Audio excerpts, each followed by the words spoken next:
Speaking in Parliament, the opposition alleged that the Committee on Public Finance convened for several minutes yesterday and the proposal was approved after Vajira Abeyewardene was appointed as the temporary chairman. Yesterday, the illegal Committee on Public Finance convened and approved the proposal within a minute without any discussion. They have increased the amount of debt that can be obtained through treasury bills to print money again.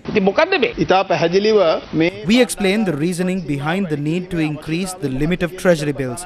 Therefore, it is not illegal. The Committee on Public Finance did not convene for only a few minutes. The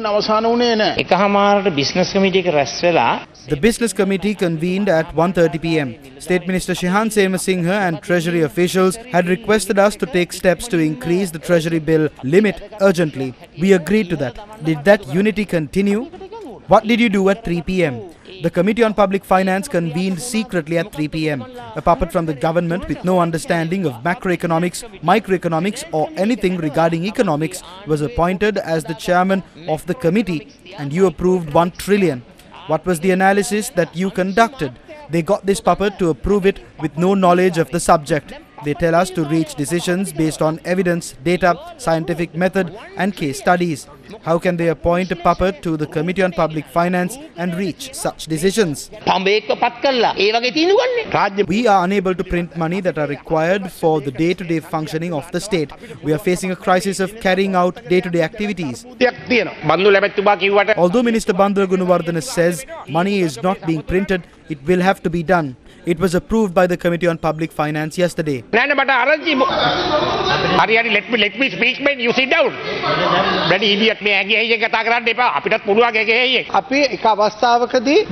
We appointed an opposition MP for the post once. The opposition had concerns over whether he was a part of the opposition or not. This is why he was influenced and asked to resign.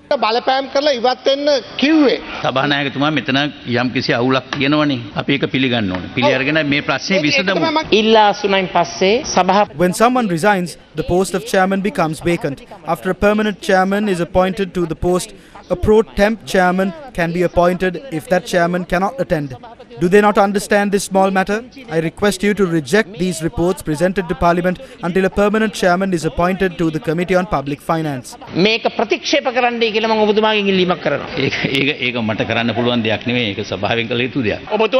need to give a decision because the report was presented by a government MP.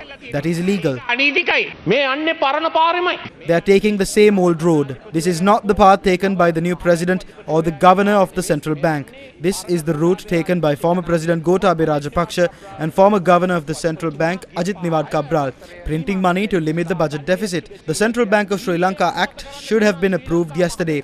It was not taken up for debate yesterday, not because of the Express Pearl vessel or based on a request by the opposition. It's because the debt ceiling couldn't have been increased by 1 trillion if it was passed. It is regretful that our country is going down the same old road.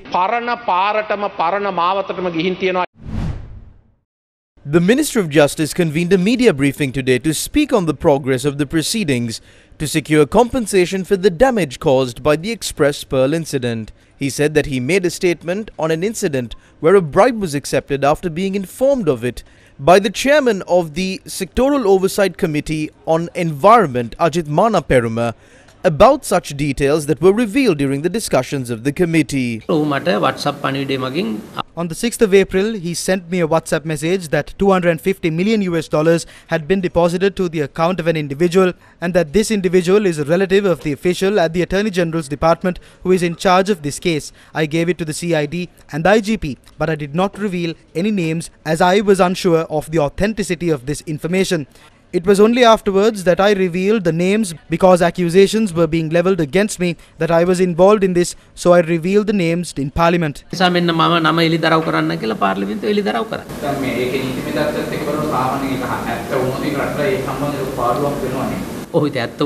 Yes, if that is true, we will suffer a loss. We need to look into the authenticity of this. According to what I was told by the police, he had given a statement to the CID. He had said that his phone data had been erased and that he cannot find it, but they are still available on my phone.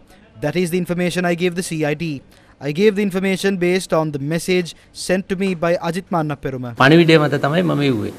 Ajit Peruma responded to the statement made by Dr. Vijayadasa Rajapaksa regarding the data on his phone being deleted. I don't know who sent it to me, but here are the messages I sent to Vijaydas Rajapaksa. I have them with me. Even in my statement I said that I have these messages and I asked them to take them down as it is. The discussions over the Express Pearl incident are now more focused on the alleged bribes to state officials. These claims must be investigated. There is no doubt about that. But what is happening to claiming compensation for the damages estimated at about $6.4 billion? The case was filed in Singapore. There are experts who opine that action could have been filed in Sri Lanka to claim compensation from the owners and insurers of Express Pearl. On the other hand, there were also allegations that officials were lackadaisical in their efforts to file the case to claim compensation. According to the information revealed in Parliament, the shipping company has filed action to limit the amount of compensation. Were officials actively involved in filing this case?